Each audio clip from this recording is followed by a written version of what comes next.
Iran telah menanti kedatangan armada kapal perang Amerika Serikat di Selat Hormuz. Terlebih, usai Presiden Trump menjamin pasukannya akan memberi pengawalan untuk melewati Selat Hormuz. Iran menunggu dan siap menjamu kedatangan kapal perang Amerika Serikat dengan senjata yang senyap namun mematikan bak hantu laut. Ya, ranjau laut. Para pejabat Amerika Serikat pada Rabu 11 Maret 2026 melaporkan Iran sudah memasang ranjau laut di Selat Hormuz. Institut Studi Perang Amerika Serikat memperkirakan 10 ranjau laut sudah dipasang. Ini adalah jawaban Iran atas semua ancaman Amerika Serikat. Iran seolah memberi pesan, silakan masuk, kami sudah siap. Sebenarnya, seberapa besar daya hancur ranjau laut Iran, dan kenapa senjata senyap ini mampu membuat Amerika Serikat berpikir dua kali?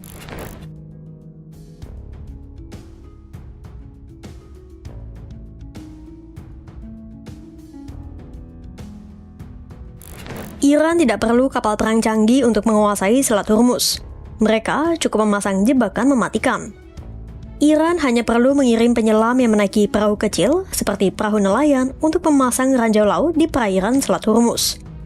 Ranjau laut yang dimiliki Iran bernama Maham.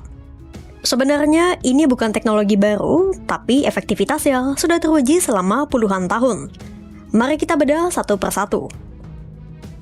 Maham 1 adalah yang paling ikonik. Perangkat berbentuk bulat ini sudah ada sejak era tahun 1980-an. Ada 3 jenis keluarga Maham 1, O1 and O2, O2OA, dan O2B.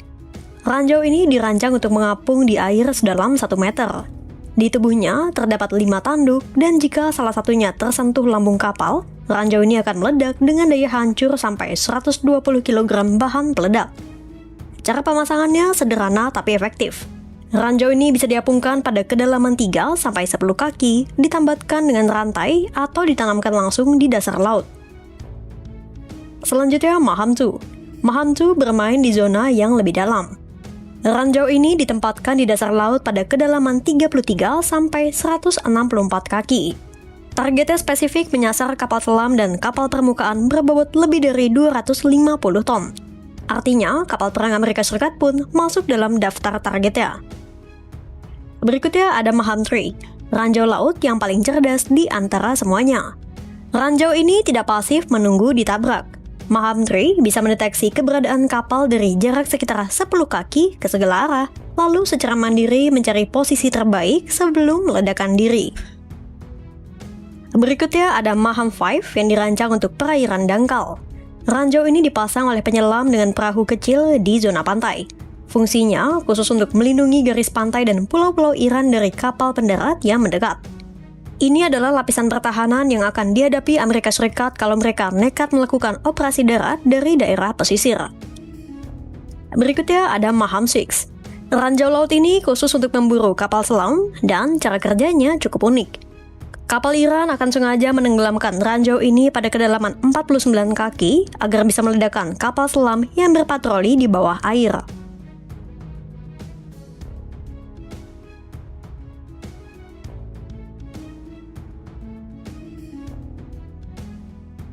Jika ranjau laut adalah hantu yang menunggu di kedalaman, maka ranjau limfet adalah pembunuh yang datang langsung ke target.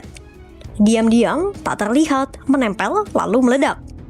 Ranjau laut limfet merupakan jenis ranjau magnetik yang fungsinya tidak dipasang di dasar laut, tapi dibawa langsung dan ditempelkan ke lambung kapal yang sedang berlabuh atau bergerak.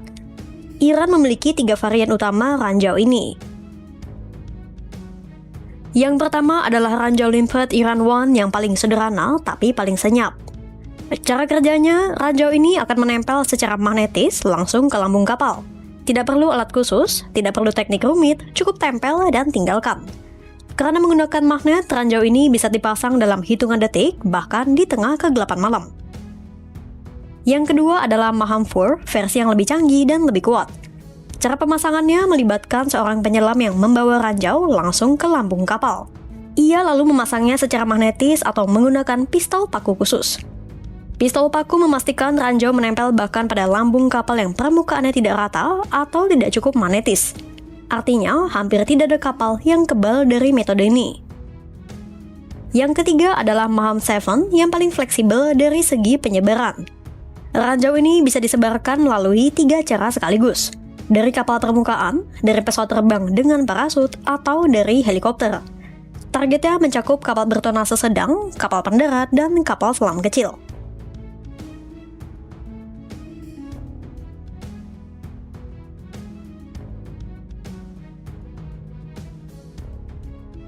Amerika Serikat punya kapal induk, punya jet tempur, punya senjata paling canggih di dunia. Tapi di Selat Hormuz, semua itu belum cukup.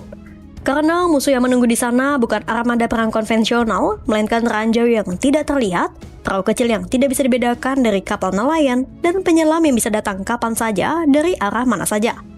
CNN menggambarkan kondisi selat saat ini dengan satu frasa, lembah kematian. Iran secara efektif membagi selat menjadi dua zona kendali.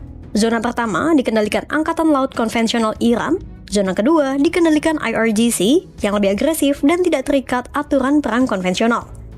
Di zona itu, Iran siap mengerahkan segalanya sekaligus. Ranjau laut, ranjau limpet, perahu bunuh diri yang membawa banyak bahan peledak, drone kamikaze, sampai rudal berbasis pantai. Dan intelijen Amerika Serikat sudah membaca permainan Iran dengan sangat jelas. Iran kemungkinan tidak akan langsung menyerang kapal yang memasuki selat. Mereka akan membiarkan kapal masuk, membiarkannya bermuatan penuh, lalu menembaknya saat akan keluar.